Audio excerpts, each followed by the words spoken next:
Good morning. Today we're going to start the book of Hosea in the Old Testament. And Hosea was a prophet, and he prophesied mainly against the northern kingdom, or Israel, after the kingdom divided.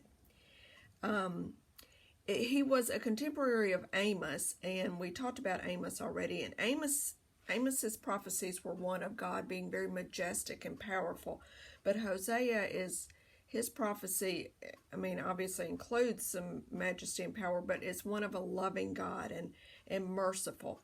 And Hosea was a little bit younger than Amos, so that they were closer to the end. They, being the Israelites, were getting worse and worse in their spiritual life. Well, remember, as we look back, the book of Hosea is about an unfaithful wife, and the whole book is where God says, "I love my church and my people like a wife, and I have a burning desire for them, and when they're unfaithful, it causes me great, great anguish." So this is the story of Hosea. Hosea, his life was a long life. He lived a long time, and he suffered through most of it. Not necessarily physically, but he witnessed the downfall of the last 7 Israeli kings, even though some of them only lasted a couple of months. He lived through this 3-year siege of Samaria, and he witnessed the exile of the Israeli people. He witnessed Assyria taking them away. Israel at the time is no longer self-reliant. They're not a great nation. They're looking for help from other kingdoms, from Assyria and from Egypt.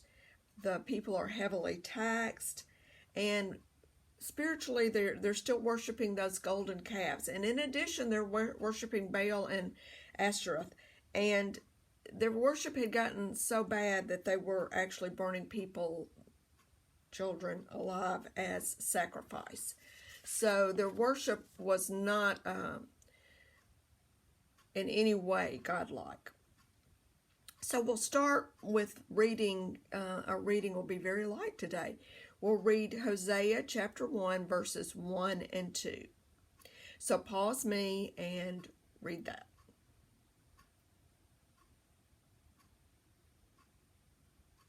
So Hosea 1, verse 1, we talked about Hosea's long life of prophecy and the kings.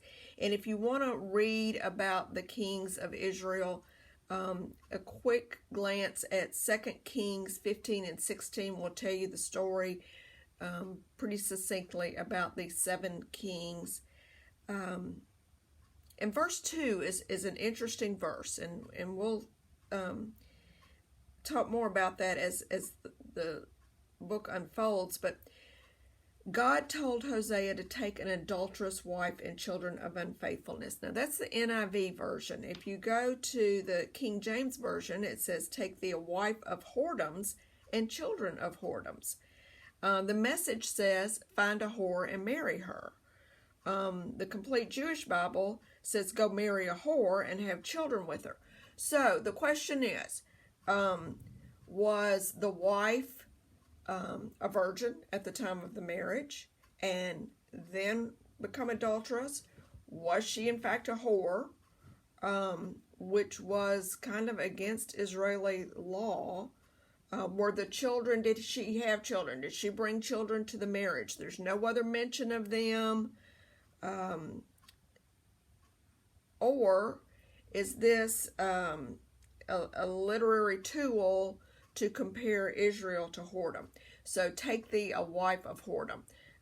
Take thee a wife of Israel, and you're going to have some kids. And oh, by the way, God knows everything, and he knew this wife was going to be unfaithful. So that's going to be it for today. Think about 7 kings. 7 kings in your lifetime.